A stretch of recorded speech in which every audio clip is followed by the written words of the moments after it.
journalist and figure out where she was getting these leaks. But they say they fired these bad actors, and these are isolated incidents, and they try to move on. And all of a sudden, this gives a lot of ammunition to lawmakers who have already been concerned about TikTok. And around this time, everything just really starts escalating. You have the FBI director warning that the Chinese government could use TikTok for influence operations. All of these things are in the hands of a government that doesn't share our values.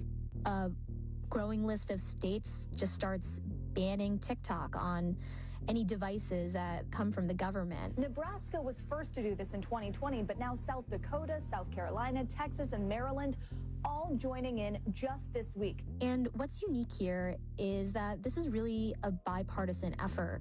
Initially, the states that are trying to ban TikTok are led by Republican governors, but before long, it includes Democrats too. At least 31 states, including Texas, have enacted some sort of TikTok ban, mainly on government-owned phones and computers. And then Biden signs a ban of TikTok on all government-provided federal devices. The White House announcing Monday that government agencies have 30 days to delete TikTok from their devices and systems.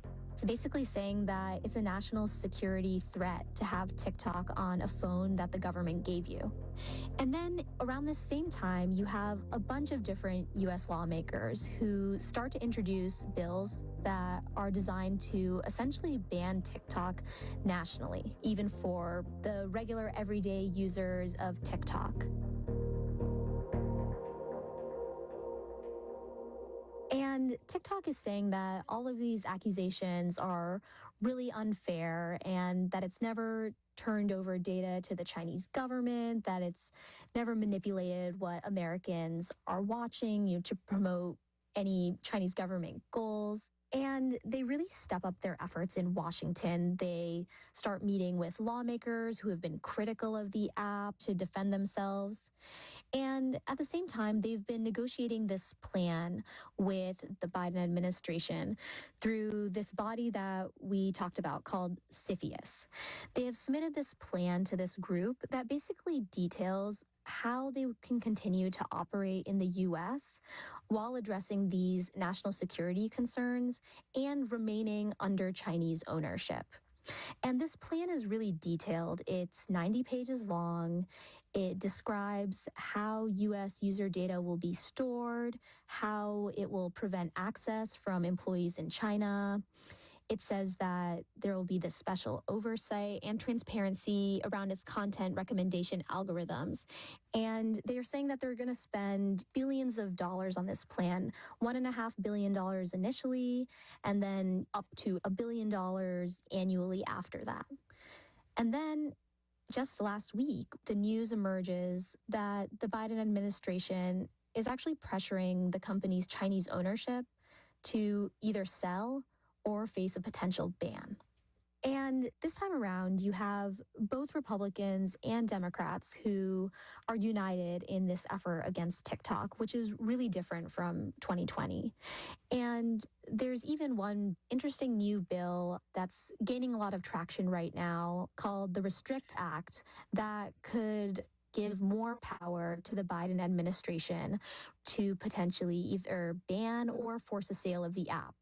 But experts think that the Biden administration is going to run into a lot of the same problems that the Trump administration did. You already have groups like the ACLU that have come out and said that a ban on TikTok would threaten the First Amendment rights of Americans. And then when it comes to a potential sale, there are just so many questions around what that looks like. TikTok could be incredibly expensive. Some of the companies that could afford it, like Google or Facebook, might run into antitrust issues. And there's also the question around, what China will allow. There could be rules from the Chinese government that prevent the export of TikTok's algorithm, the thing that makes it so compelling and so popular. And so it's going to be really fascinating to watch this play out because there's a lot of uncertainty around the shape that this takes. And I think that this debate around TikTok is really a barometer for the tensions between the US and China right now. It's interesting because we started this episode with a story of a Chinese entrepreneur, right, who wanted to create a truly global tech company, one that could be as successful in the US as it was in China. But if the US ends up banning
think I'm sitting beside Joe.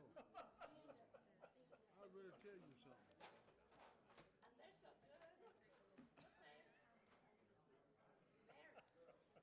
Now she's enticing you. I tell you, man. All right, everybody ready?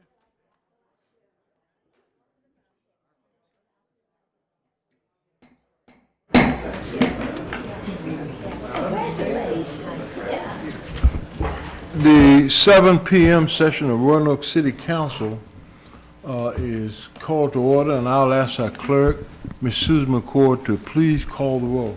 All right. Ms. Moon Reynolds? Here. Ms. Sanchez Jones? Here. Mr. Pretty? Here. Vice Mayor Cobb? Here. Ms. White Boyd? Here. Mr. Vollison? Here. And Mayor Lee. Here, and a quorum is present. Welcome everybody tonight for our second session of the day. And I am pleased and proud to recognize our minister that's going to do the invocation tonight. He's a member of our school board also. So I want to ask us to stand and at an invocation which will be delivered by the Reverend Michael Cherry II, pastor of Alta Grove Baptist Church, and I will lead you in the Pledge of Allegiance after the invocation. Pastor Cherry. Good evening. Let us pray. Father, in the name of Jesus, before we ask you for anything, we just want to thank you for everything. We thank you for every citizen in the city of Roanoke, Virginia. Lord, we thank you for your keeping power that has been keeping us during these dangerous, progressive, and unprecedented times. God, most importantly, we thank you for these city leaders who stand here today to lead us through these uncertain and dangerous and unprecedented times. Lord, you said in your word to let every person be subject to governing authority, for there is no authority except from God, and those that exist have been instituted by God. Lord, you instituted this. You established a seat for them in this hour. So my prayer tonight is that you remind every city council member that political wit and gifting and talent may have gotten them to the seat. But Lord, it is humility and character that will keep them in the seat. So Lord, we thank you that you are in the midst of this meeting. Remind us that there is power in partnership and value in variety. Lord, let there be great synergy in the room tonight. And if we disagree tonight, let us be respectful and understand that we just must agree to disagree. Lord, if you do these things, we'll be so very careful to give your name the glory, the honor, and the praise. In Jesus' name we pray. Amen. Amen. I pledge allegiance to the flag of the United States of America and to the republic for which it stands, one nation, under God, indivisible, with liberty and justice for all.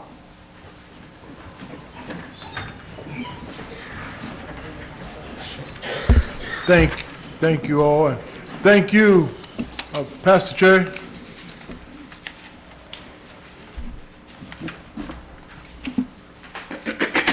And welcome everybody again to our second session of the day. And the first item on the agenda is for us to come out of closed meeting. So I will entertain a motion.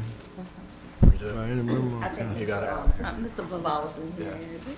I move with respect to any closed meeting just concluded that each member of City Council in attendance certify to the best of his or her knowledge that 1, only public business matters lawfully exempted from open meeting requirements under the Virginia Freedom of Information Act, and 2, only such public business matters as were identified in any motion by which any closed meeting was convened were heard, discussed, or considered by the members of council in attendance. Second? Second. Okay, thank you. Madam Clerk, will you please call the roll? Ms. Moon Reynolds? Aye. Ms. Sanchez Jones? Aye. Mr. Pretty? Aye. Vice Mayor Cobb? Aye. Ms. White Boyd? Aye. Mr. Vollison? Aye. And Mayor Lee. Aye, and thank you. Before we go to presentations and acknowledgement, I'm going to ask Councilmember Trish White Boyd to share some information with us at the time regarding school board. Thank you, Mr. Mayor. I am pleased to announce that we have 5 applicants for the 2 vacancies that we have on Roanoke City School Board, and those applicants are Elizabeth Jameson, Jacqueline Moon, Arliz Quintana, Natasha Saunders, and Christopher Link. I will also advise that we plan to interview all 5 of these candidates April 3rd, and the clerk will be notifying these individuals with their interview time. The public hearing for them will be April 17th, and we will make a decision on the 2 candidates on May 1st. If you have any questions about this announcement, you can certainly contact the clerk's office, and she'll make sure to clarify any questions that you may have. Thank you, Mr. Mayor. Thank you. Madam Clerk, let me see a second.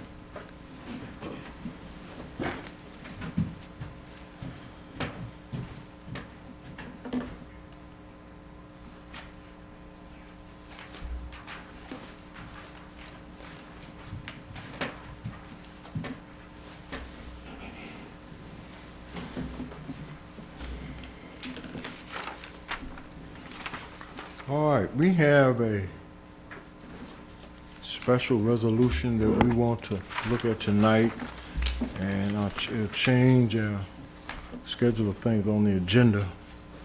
But I want you to go to, you may have it from this morning, the approval to rename Carver Avenue Northwest to R.R. Wilkerson Avenue Northwest in honor of the late Reverend Dr.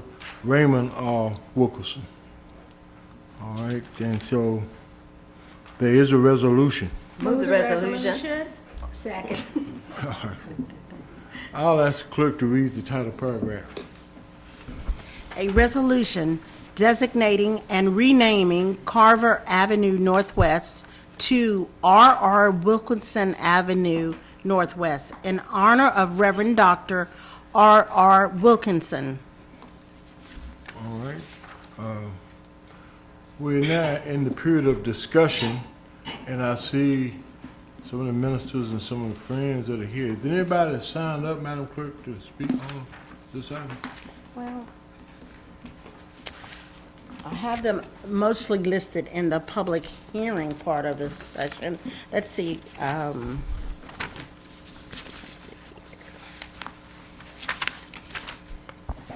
Mayor, as you're aware, there's not a public hearing required, but council is always able to invite those who wish to speak on any particular item to come up and speak. All right, I will. And so, Yes, we do have a few we'll speakers. take those names Okay, and bring them up to speak as they signed up. all right. Our first speaker is going to be Reverend Preston Tyler.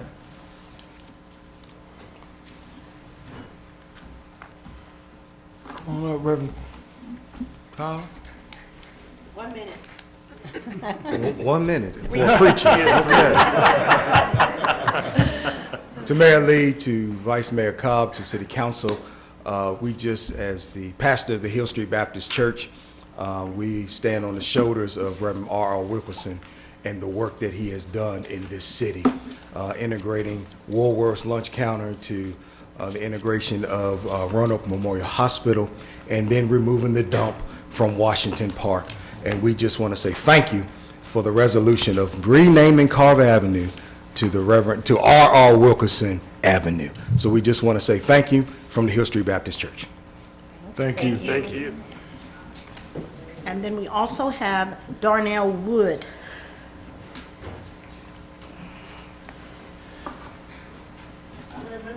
Three minutes. All right.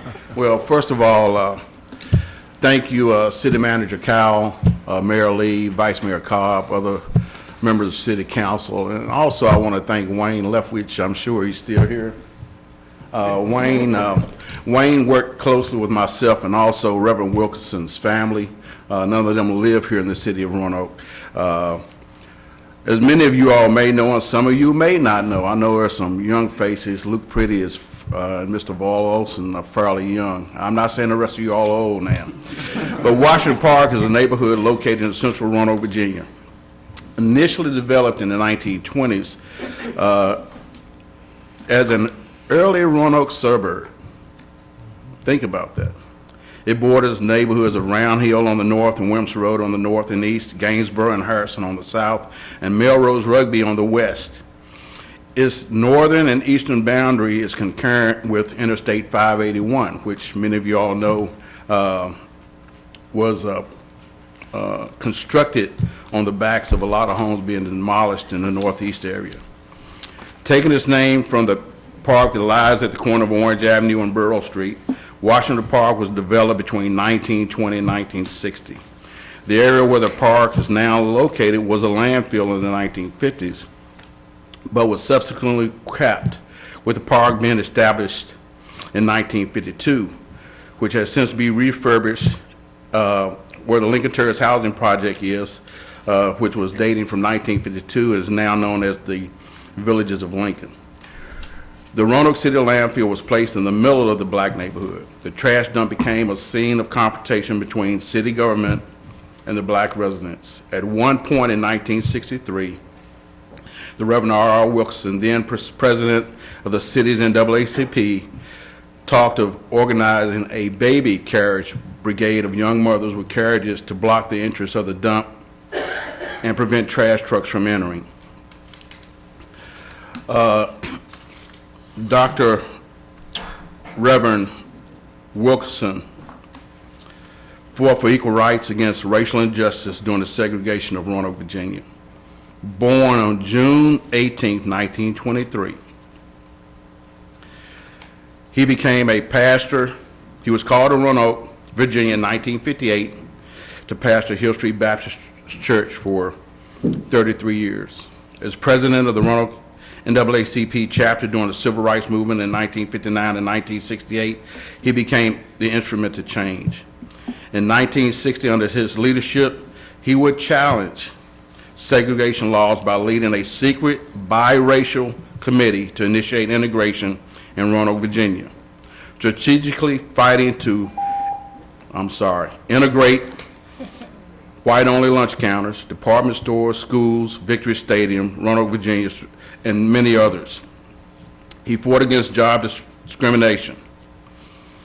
He battled the urban renewal development. He did a lot of things.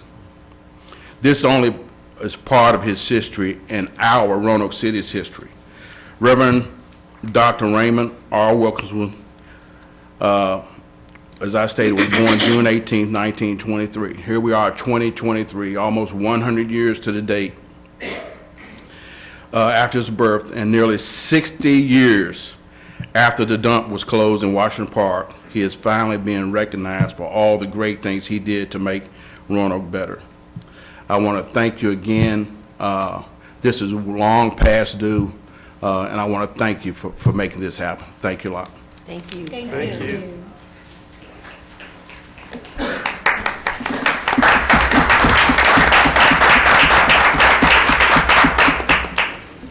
And we have one other speaker.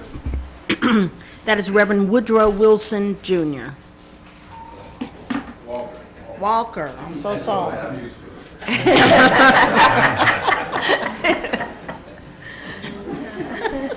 That's all right. Amen. To Mayor Lee, to Vice Mayor Cobbs, and to the members of council, it is so good to be here tonight. R.R. Wilkerson was a great man. The reason why I'm in church is because of R.R. Wilkerson. He asked me to come and start a choir in his church, and I was a rock and roll rhythm and blues singer. And I said, I can't do it. So after a month later, guess who knocked on my door? R.R. Wilkerson. And that's the reason why I am a minister today, because of R.R. Wilkerson. Thank you for renaming Carver Avenue to R.R. Wilkerson. And it's way overdue. He deserves more than that. But we thank God for what he has already done. Thank you. Thank you.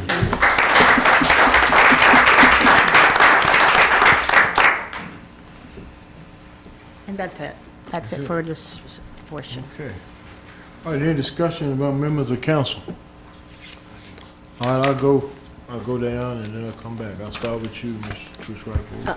Thank you, Mr. Mayor. Yeah, I was really excited when I saw that we were bringing forward the resolution because we are working on a documentary called Hidden in Plain Sights, and one of the locations that we're going to highlight was Dreamland, which is where, you know, the Gainesboro Y is. And of course, that is directly across the street. So I've already spoken with the director who's working on the documentary, and it's going to be released May the 21st. But we are going to incorporate Reverend Wilkerson into this documentary because Washington Park dump was right there, and it's all in the same area, and we want to highlight that as well, and what he has done to close it. So look for a part of that history in our documentary called Hidden in Plain Sights, which we're going to be releasing at the Dumas Hotel May the 21st. So I'm excited as well. Thank you, Mayor.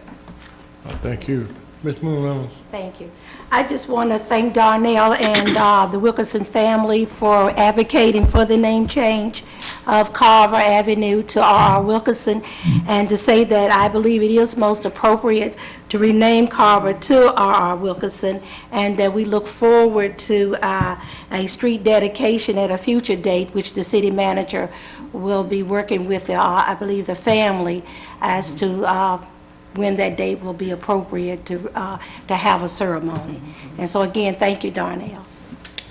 All right. Vice Mayor. Yeah, I just wanted to express my gratitude to everyone here for bringing this forward, and also to his family.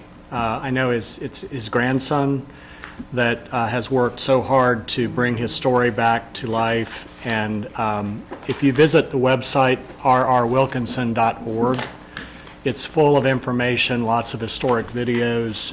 It's really an introduction into some of the most powerful and profound history of our city. So greetings to the family, and thank you all and Hill Street for your faithful ministry. Anyone else?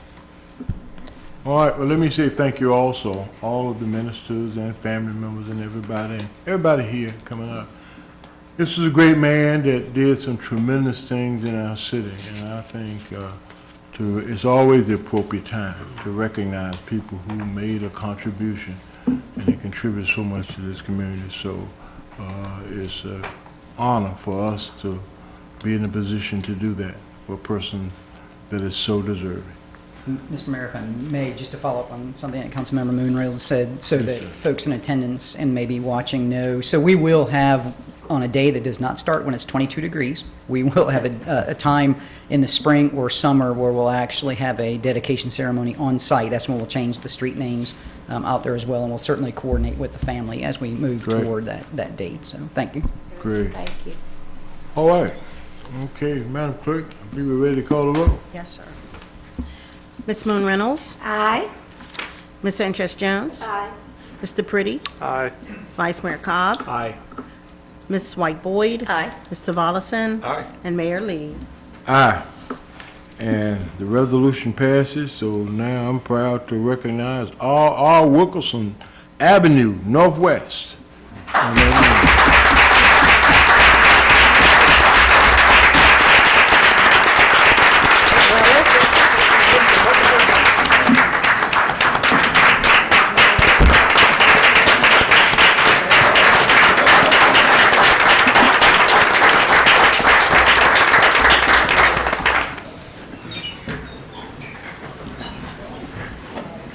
All right, thank you all, and you're welcome to stay here and as we go through this business that we're going to take. And you're welcome to leave, we understand.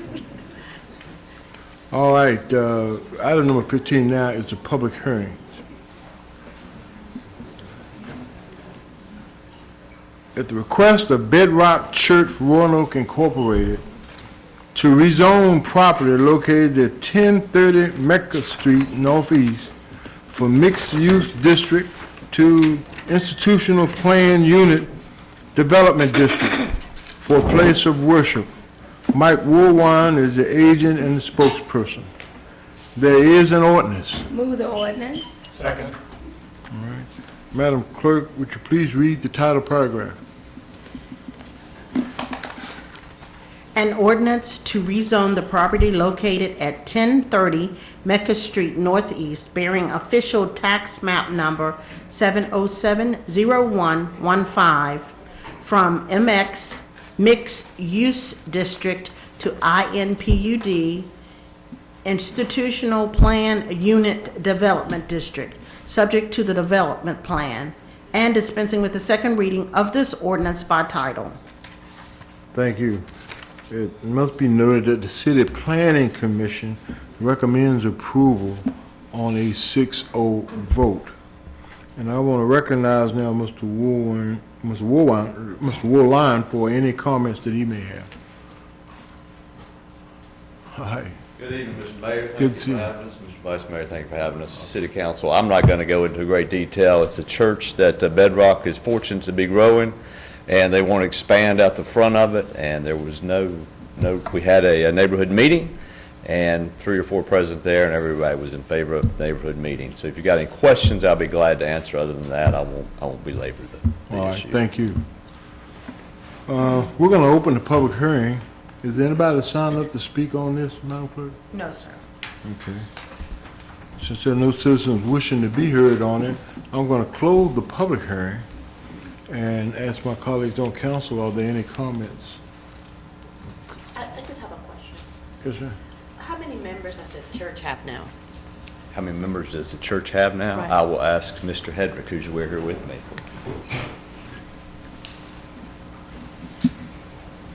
Joe's a pastor at the church. He could probably answer that better than I could. Very good. Good evening. Thank you so much for the opportunity to be here with you. Membership is one of those things we're working on, but what I can tell you is that we're averaging right now, as a matter of fact, Sunday, we're currently worshiping, even though we have this building, we worship at the Seventh-day Adventist Church down the road towards Bonsack, and which is why we need the rezoning to build a sanctuary big enough to hold our congregation. Because right now, in the actual worship itself, this past Sunday, we had 302 people. And in addition to that, we had about 65 children in the children's worship between birth and 5th grade. That's very good. I've always said, if I'm the youngest person in the church, we call that a dying church. And we've got lots of families with little ones. Well, happy to hear that. Thank you.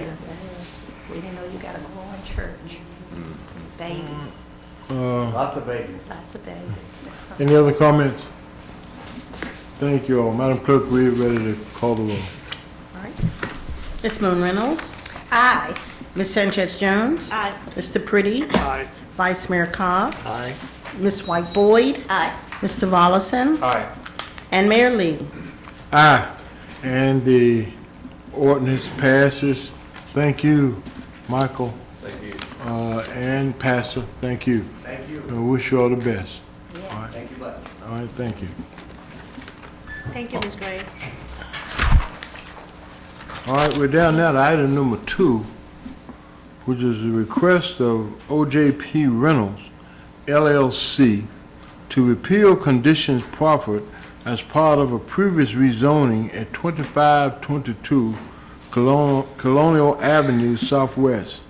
6 parcels identified as Old Colonial Avenue Southwest, and 4 parcels identified as Old Sanford Avenue Southwest, and includes accommodations and group living, commercial, industrial, assembly, and entertainment, public, institutional, and community facilities.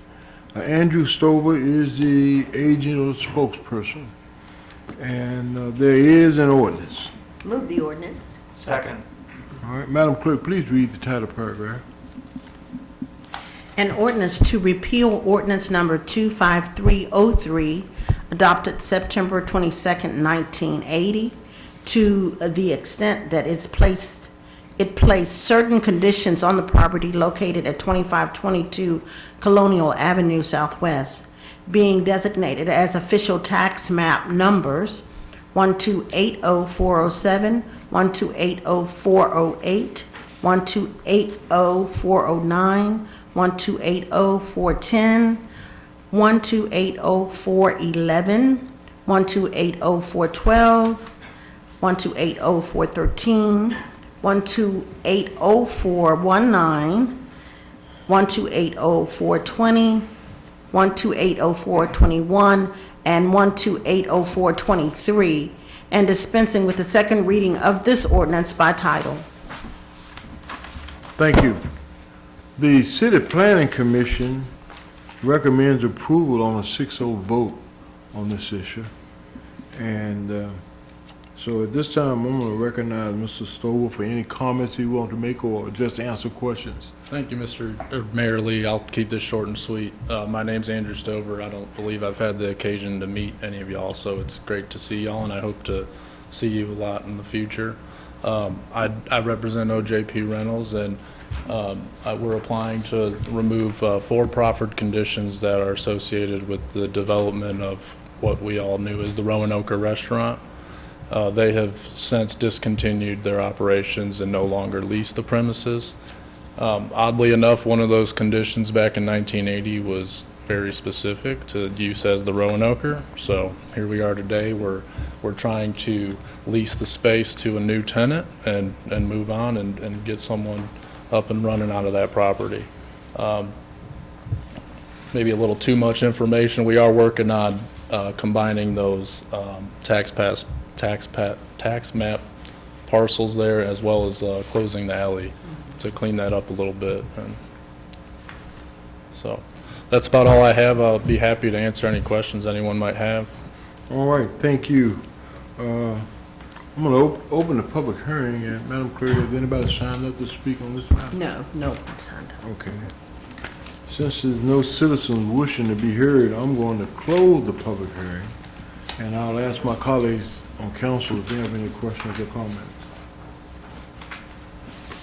Seeing none, Madam Clerk, we're ready to vote. I ask that you will please call the roll. Ms. Moon Reynolds? Aye. Ms. Sanchez Jones? Aye. Mr. Pretty? Aye. Vice Mayor Cobb? Aye. Ms. White Boyd? Aye. Mr. Volleson? Aye. And Mayor Lee. Aye, and the ordinance passes. Thank you all. It's great Thank to you, sir. see and meet Okay. y'all.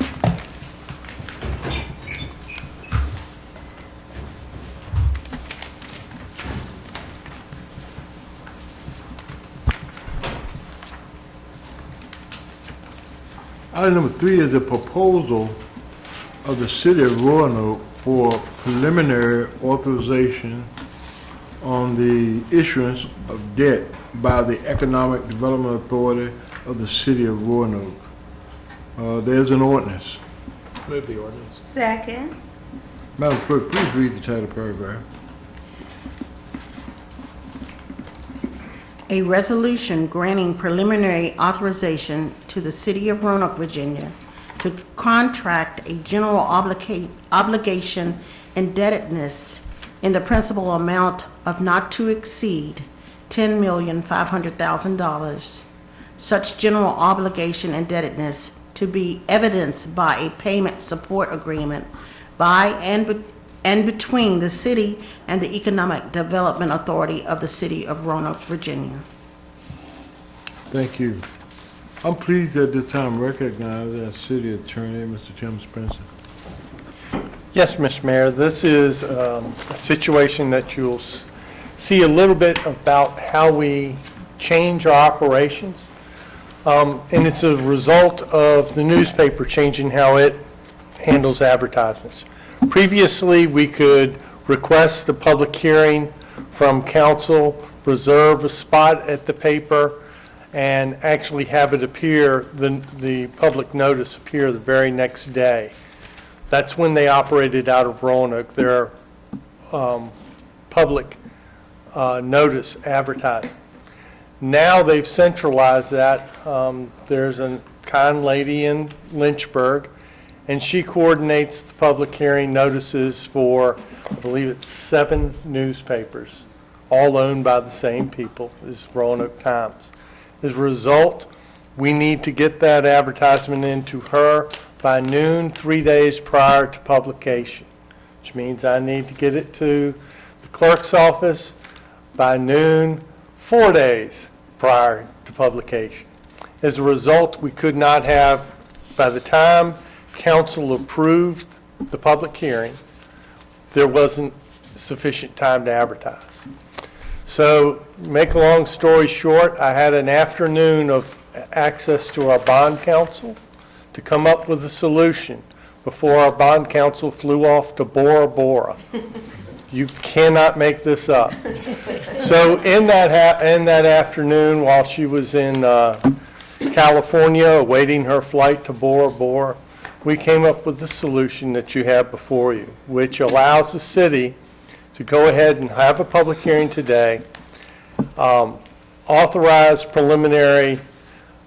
preliminary approval, allows us time to advertise the 2 times required under the Public Finance Act required, and then hold the public hearing on April 3rd.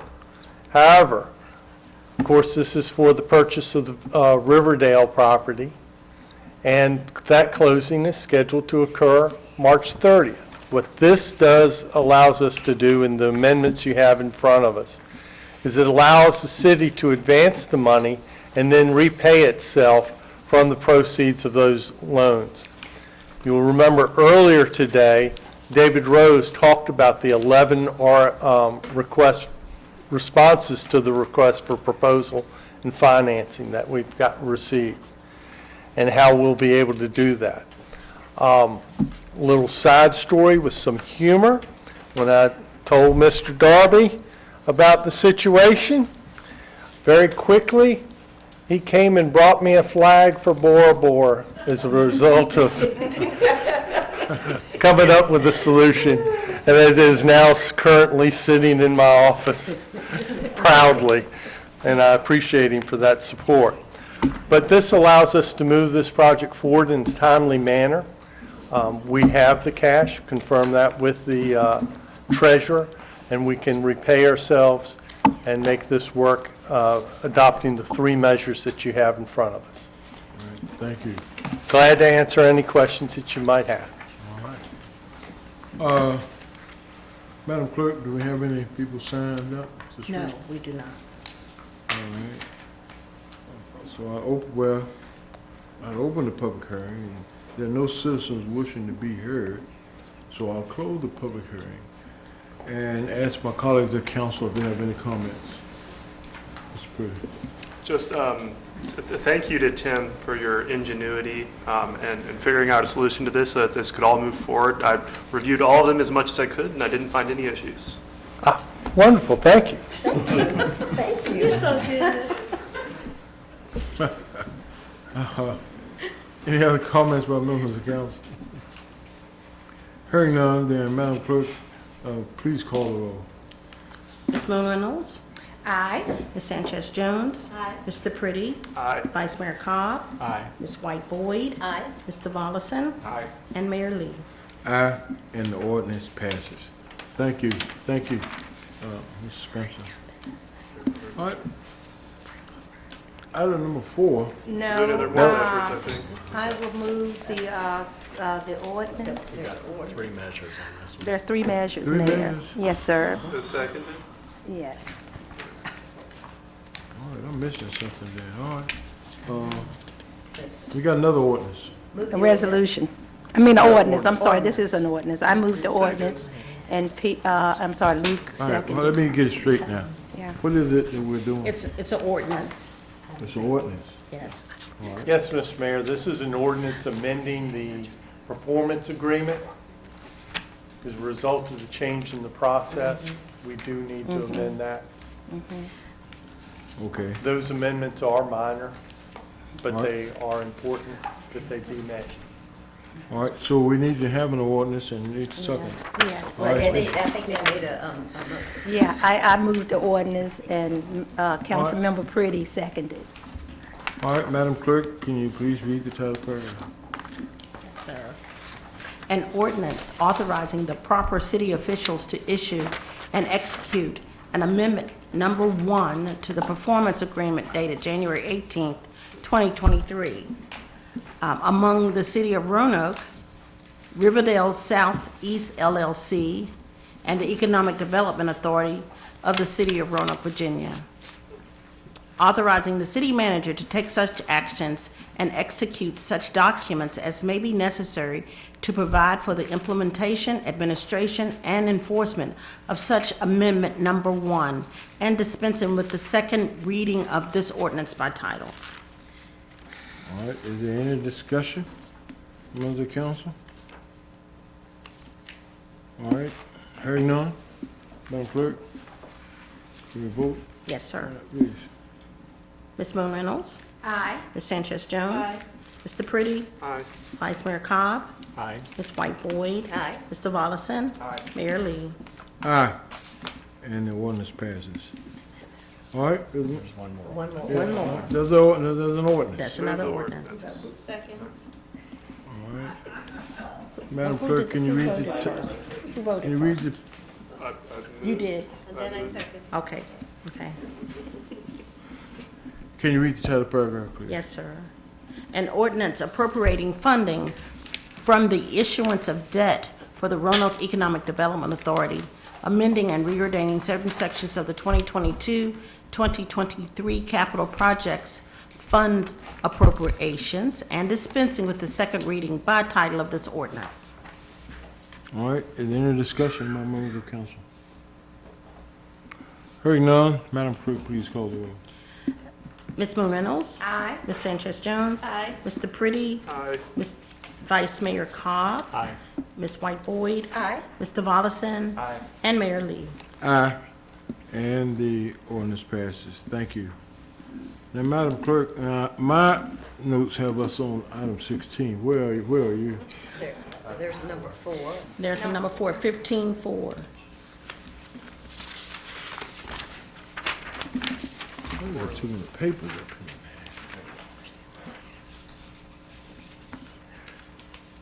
Proposal of the City of Roanoke, all right, proposal of the City of Roanoke to vacate and dedicate public sewer easements at 1927 Franklin Road Southwest, bearing official tax map number 104032. Well, let me say 302. There's an ordinance. Move the ordinance. Second. Madam Clerk, please read the title paragraph.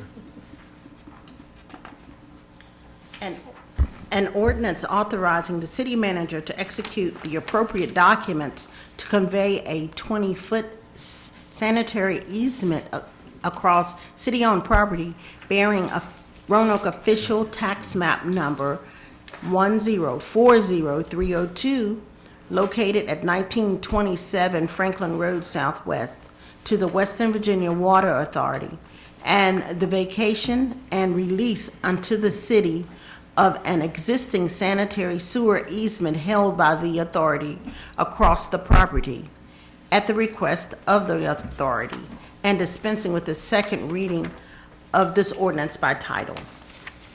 All right, I'm pleased to recognize the city manager for any comments on this. Nothing other than to clarify for anybody that's wondering where this is. This was the old Ramada site. So after the demolition, we relocated there was a relocation of the existing sewer line that needed an easement in that location as well. So, thank you. All right, thank you. Well, I'm going to open a public hearing, and are the citizens signed up to be heard on this one? No, sir. Okay. Well, I'm going to close the public hearing and ask my colleagues if they have any comments they'd like to make. Hearing none, then Madam Clerk, please call the roll. Ms. Moon Reynolds? Aye. Ms. Sanchez Jones? Aye. Mr. Pretty? Aye. Vice Mayor Cobb? Aye. Ms. White Boyd? Aye. Mr. Volleson? Aye. And Mayor Lee? Aye, and the ordinance passes. All right, we're now down to citizens, hearing of citizens upon public matters. Are there any citizens signed up? Yes, sir. All right, Our first citizen will be Mr. Steve Grammer.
My name is Steve Grammer from Roanoke. I appreciate the opportunity to speak before City Council tonight. March is Developmental Disability Awareness Month. The ADA states that disabled people are supposed to live in the least restrictive environment possible. We cannot do this because Valley Metro and Radar stops running at 8:15 p.m. and does not run on Sundays. Some of our caregivers rely on public transportation and do not have a way home in the evenings. It's time to expand public transportation and put money in the budget to do so. Also, we cannot see the doctor on the same day due to Radar requires at least 24-hour notice. You need to change this now to give people with disabilities a life like yours. Thank you for your time and consideration.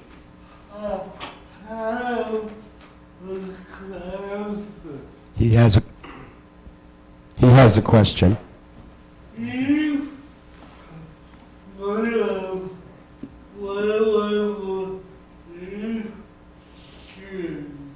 You live wherever you choose.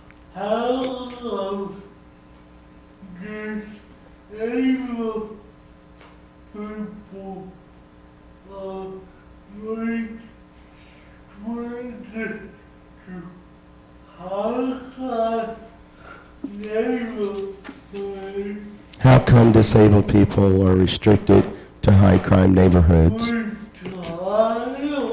or retirement homes or nursing homes?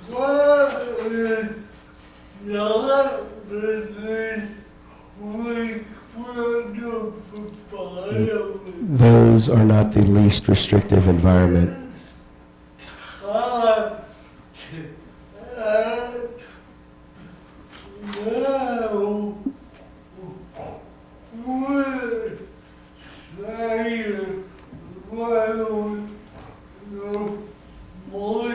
It's time to act now and quit saying there's no money in the budget.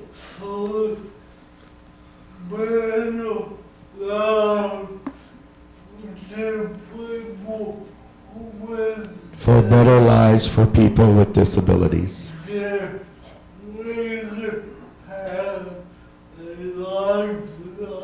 So we can have a life like yours.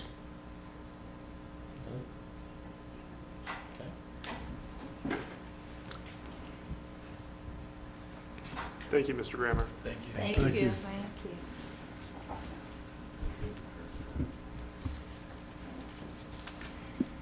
You don't have anything still in Our next speaker is Sarah Davis.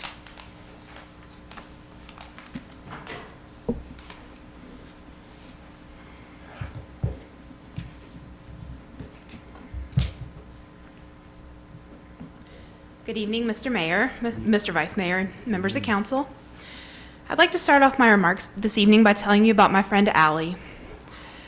Allie was pregnant with her daughter Miley, a daughter her and her husband very much wanted and loved. Last month, when she went to her 20-week appointment, she received the most devastating news an expecting mother could receive. Multiple of Miley's organs, including her brain, had not developed correctly in the womb. If she even survived a birth, Miley would only live minutes after being born. Allie and her husband are absolutely gutted by this news, but after some discussion, they decided to go ahead and end the pregnancy. But they were then faced with the next hurdle in an already extremely difficult situation. Allie and her family live in Nashville, Tennessee, and due to the laws set by her state legislature, she was not legally able to terminate even a non-viable pregnancy in her state. So she began to search for options and even considered coming here to the clinic in Roanoke for her procedure. But she ended up opting to go to New York City to a clinic located on the top floor of a tall building that is known not to have protesters outside.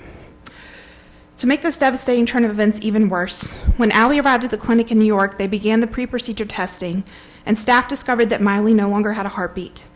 She had passed away prior to the procedure. It was in that moment that Allie truly realized all the ways that her state legislature had failed her. If she had been at home in Tennessee, she would have been forced to continue to carry her dead baby inside her, because Tennessee doesn't even allow a dead fetus to be removed from the mother unless it's threatening the life of the mother. Luckily, she was in New York and she could receive the proper medical care she needed. I tell you this story to tell you what could eventually be the reality for women and people that can become pregnant in Virginia if a conservative majority takes hold of the state legislature. Last year, the Roanoke City Council unanimously adopted a legislative agenda aimed at rolling back reforms that were enacted following the murder of George Floyd, while taking minimal steps to protect reproductive rights. While other localities adopted resolutions standing up for women across the Commonwealth, Roanoke City Council would not even take it up for consideration. Last year, women saw legislation advance that would have shielded menstrual data from subpoena and prevent extradition for those needing safe harbor for seeking reproductive health care. When these issues came forward, Roanoke could have taken a stand in their legislative agenda. Instead, in vote after vote, Roanoke City requested legislation that would increase potentially deadly interactions with law enforcement. We need elected leaders at all levels to stand up and protect our reproductive rights. This body has not only not done that, but instead elected to vote on measures that are not only proven to not work, but unfairly take aim at minority communities.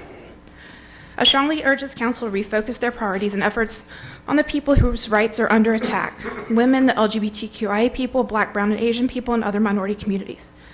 Giving more power to the police while refusing to stand up for the people isn't what I expected of this council when I voted for you. Thank you for your time. Thank you. The next speaker, Marley Carlson. I think she's left. All right, the next speaker will be Brandy Campbell.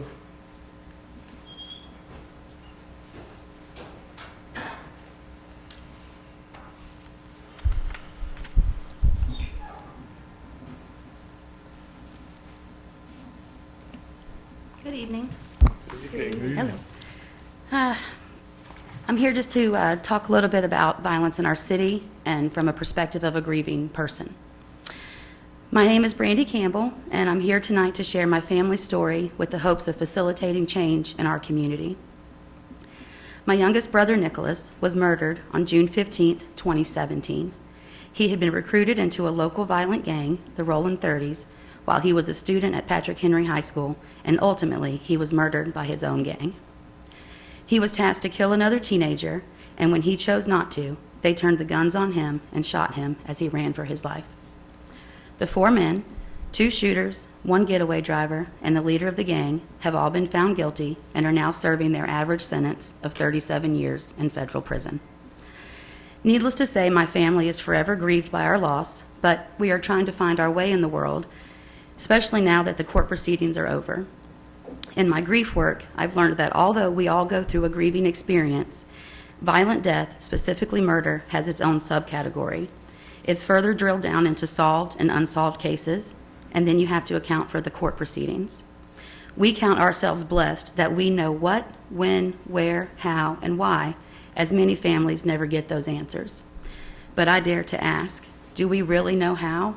How did a 17-year-old child get murdered 6 miles from home in our city? How did a student at Patrick Henry get recruited into a violent gang? Are the city and the school board in conversation about the gang presence in our schools? Are the parents really aware of all the gang fights that occur at our school? Why does another family have to suffer the loss of a murdered child? Do we really know the full ripple effect of a murder? Nicholas's murder, which was only one of 16 in 2017, has left my family forever grieving, and it also left 4 other families, now with dads in prison. Those families are also grieving. All 4 of the men who murdered my brother are not only sons, but they are also fathers. Each of them have children they have now left behind. How are their families and children affected? Think about how many homicides have occurred in our city since June 15th, 2017, and how many other families are impacted by murder in our community. That makes for a big community of grieving families and children here in our city. Do we have enough grief education and support for us all? I'm really not here to point fingers. I just want to express my feelings.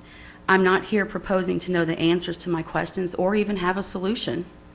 I'm here to ask what I can do to help my community. I'm here asking for the conversation to continue until this problem is resolved, until our children are safe in our city. I'm here asking that the conversation turns to action and makes our city safe again. I'm here to remind you that our loss is permanent and our grief is collective. We are a city under siege of violence, and we must figure out how to stop it. I ask that on your way out tonight, that you take an extra moment and you stop at the Empathy Project downstairs. The door all the way to the right is my brother Nicholas. That's all my family has left, are those memories that are on that door. I ask that you listen to the spoken word behind it, the power of those words. And I ask that you take a moment with you, take a piece home with you of our collective grief. It's really heavy to carry. Thank you. Thank you. Thank you. The next speaker is Rolando Holmes.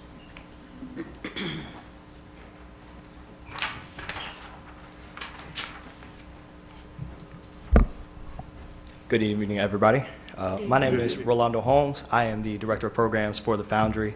And through our partnership with Roanoke City Parks and Recreation, we help provide the city's play, after-school, and summer camp programs, which serve about over 130 students and their families each year.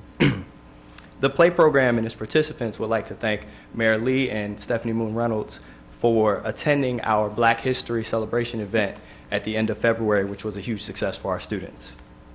The impact of your attendance goes well beyond that day. The following week, we were able to have conversations with our students about what City Council is, why it's important, and how it helps the city operate.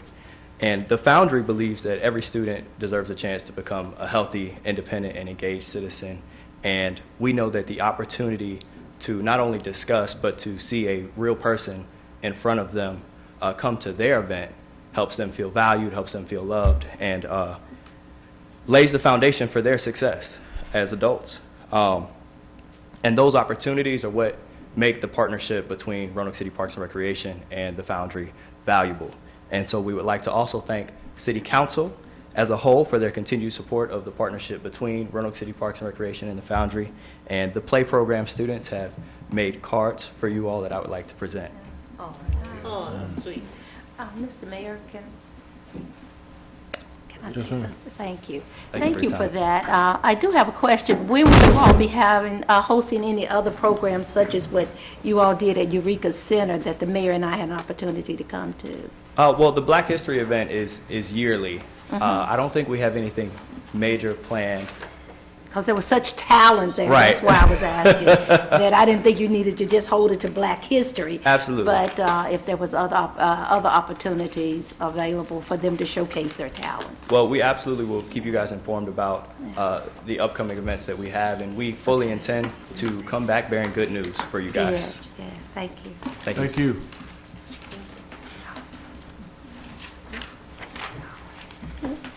The next speaker is Suzanne Osborne.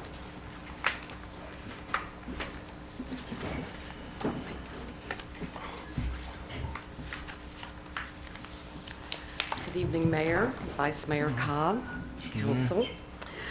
I am here to talk about the Gun Violence Commission and the Gun Violence Task Force, which has received approximately $3 million since 2019 of taxpayer money. I have grave concerns about the audit of the Gun Violence Commission being done in-house. I also have concerns about the appointment of its members. Given that the audit is being done in-house by the city, and given the previous debacle involving Mr. Cobb's unauthorized expenditures, the audit should be done by the Federal Inspector of Oversight of these funds. I have met and spoken with our Attorney General regarding this matter. Your citizens would ask that the city audit be completed within 30 days from today, and that it be very specific about who got the money or what entity got the money, what it was used for, and the documentation and how those funds prevent gun violence. No generic categories like counseling, summer camp. If there was counseling, we want to know how many people were counseled and how many kids attended the summer camp and where and when it was. Time is of the essence on this. I attended the February council meeting, and at the beginning, Mayor Lee graciously stated that anyone wanting to serve on a committee or a board to give your name to the city clerk. Well, I did that the next day, asked to be considered for the Gun Violence Commission, which had 3 seats up for reappointment before March the 31st. I was never contacted.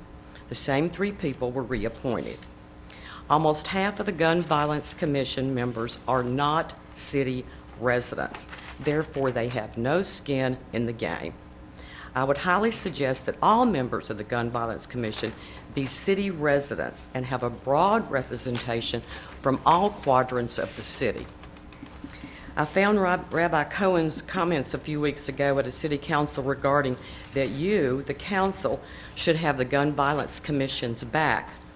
I found that disingenuous at best. Having the back of the Gun Violence Commission is secondary to you having the backs of your fellow citizens when it comes to transparency and the efficient use of taxpayer dollars. The Gun Violence Commission did not elect you. We did.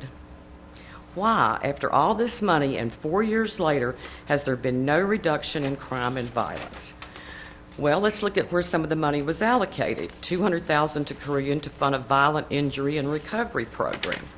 $200,000 to TAP to relocate 12 families who were victims of gun violence.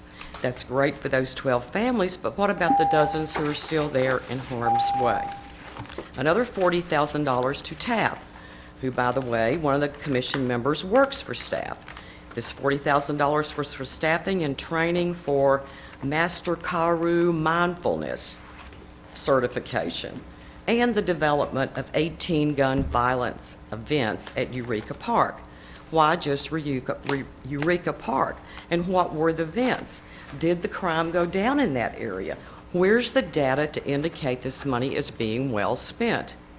$150,000 to family services for mental health counseling, $27,000 to the YMC for an after-school program and efforts in prevention of gang and gun violence. What constitutes an effort? Where's the data? The real winner, however, is $30,000 to We Charm to fund Girly. Girl, I really love you. Really? $30,000? And the list goes on. And while these organizations are worthy, the problem is that we are closing the barn door after the horse is out. If violence and crime were reduced, we would not have the need for these programs, or certainly not to the extent that they're being funded. We must reduce the crime. We all agree on that, and the only way to do it is with greater police presence and community engagement. And Mr. Cobb graciously acknowledged to the Roanoke Times on March the 7th. Mr. Mayor, I think we've gone past the time. Can we ask her to submit a copy of her remarks? I'm going to give you a copy when I'm finished. Finish up your remarks. Yeah. Mr. Cobb graciously acknowledged that this group called the Peacemakers are an integral to the success of the city's gun violence prevention efforts. Yet that group, to my understanding, only received $10,000. Compare that to the numbers I have just referenced. It is truly an appalling lack of insight on the Commission's part. Crime went down in the areas where these peacemakers were visible. They talked to residents, store owners, shopkeepers, kids on the street. I want you to finish it up. Time is Yeah, there. I am. They were boots on the ground. So the question is, why is it so hard for the commission and our city leaders to see that throwing all this money around has not worked and it appears to be used as a political slush fund? Why not give these peacemakers some money and let's see what they do? It couldn't be any bigger waste than what we've already done. They may not do anything, but give them a shot. Thank you, thank you, thank you. Any other speakers? Yes, we Madam have another speaker, Elizabeth Gibson. I want to know how much money she got her slush fund from candidates. Hi there. I have a suggestion to improve the flow of traffic at Valley View Mall.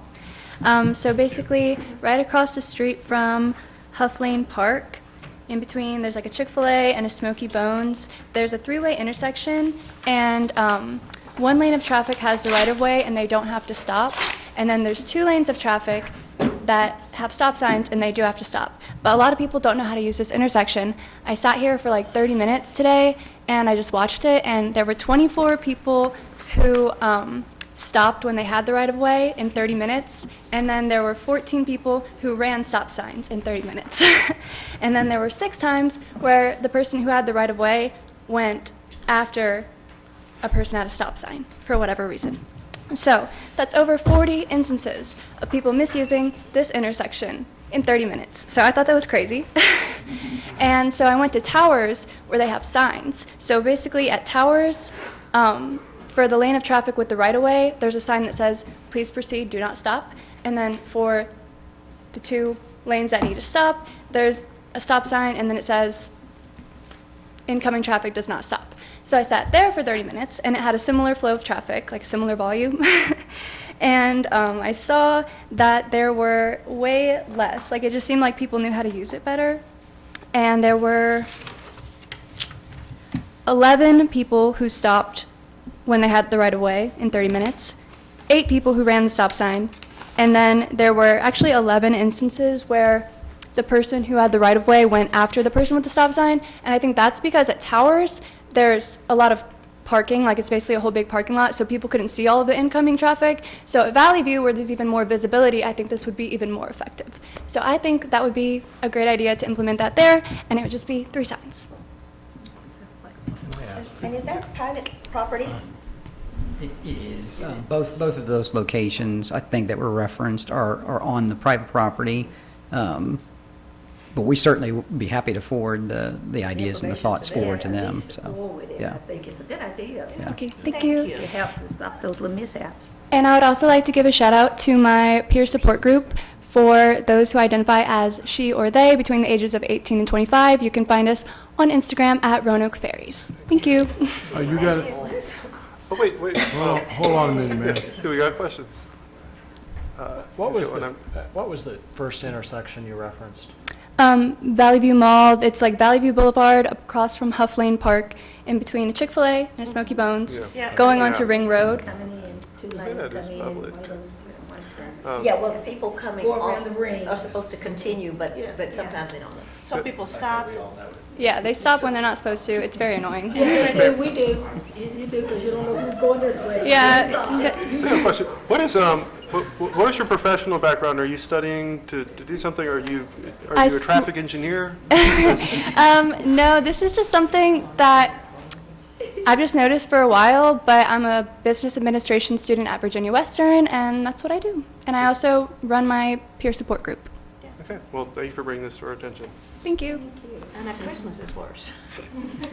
And our last speaker is Catherine Coble.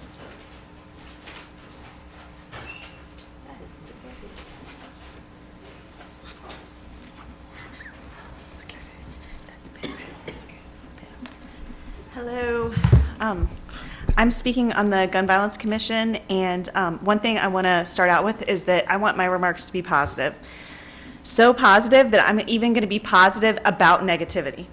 So I want to say that negativity can sometimes be important. Self-criticism and self-reflection are an important part of learning and improving.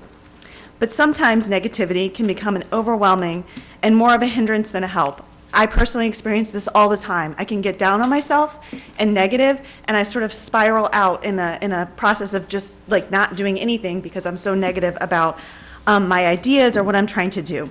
So, you know, as a person with 2 young children, I've learned balance and perspective are important, and to not let those negativity spirals happen to myself.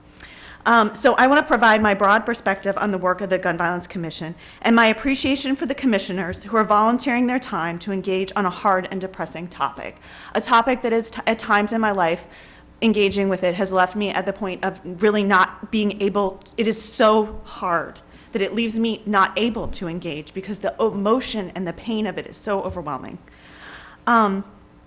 So my primary project has been the gun buyback, and that gun buyback, which was a critical thing that was seeded by the Gun Violence Commission, I just want to pull back their perspective and remind everyone that that led the way across the state. Municipality after municipality emulated us based on the work of the Gun Violence Commission seeding us, spreading a seed. Not every seed sprouts, but seeding important new ideas is a critical part of the Gun Violence Commission. The Gun Violence Commission has led the way on distributing gun locks. Can you name another city with a Locked Guns Save Kids family safety pledge in the schools and where gun locks can be picked up? in the office of every public school in the city. Those are just two examples of the innovation and dedication to a public health-based approach. Other cities are far behind us, and yet it is still fair and necessary to say we must do better. And I'm convinced that every single commissioner believes that we must do better and is dedicated to that. We must publicize the gun locks and publicize our public health information better. We can do more, and we can improve, and I'm convinced that the Gun Violence Commission is dedicated to improvement and growing the seeds that have shown great signs of success. We must find ways to reach those whose heads and hearts are hardened. There are many, many things that we must do, but the one thing we absolutely cannot do is to let the unattainable perfection be the enemy of the very good and those dedicated to improving. My only ask today is that you dedicate yourselves to continuing and improving the valuable work that the Gun Violence Commission has begun.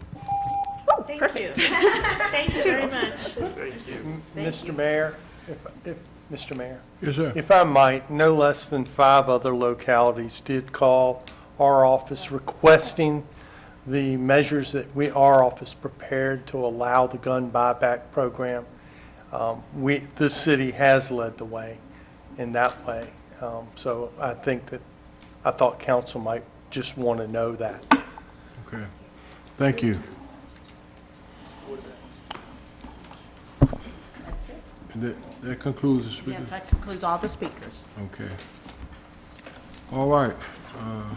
If there is no further business to come before the council, this meeting is adjourned.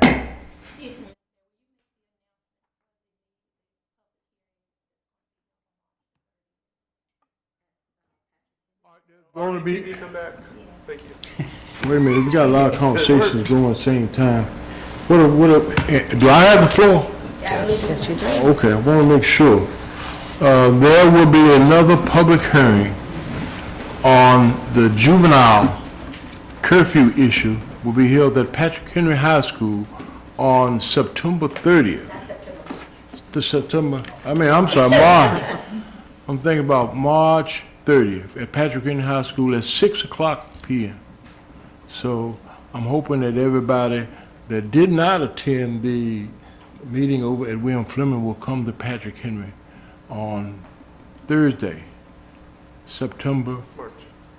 March 28th. March 30th at Patrick Henry High School. That we want to get word out there. We'll be sending word out to those citizens to let them know that we'll be meeting, talking about the juvenile curfew. All right? Okay. Is there no other business? Thank you. Council is adjourned.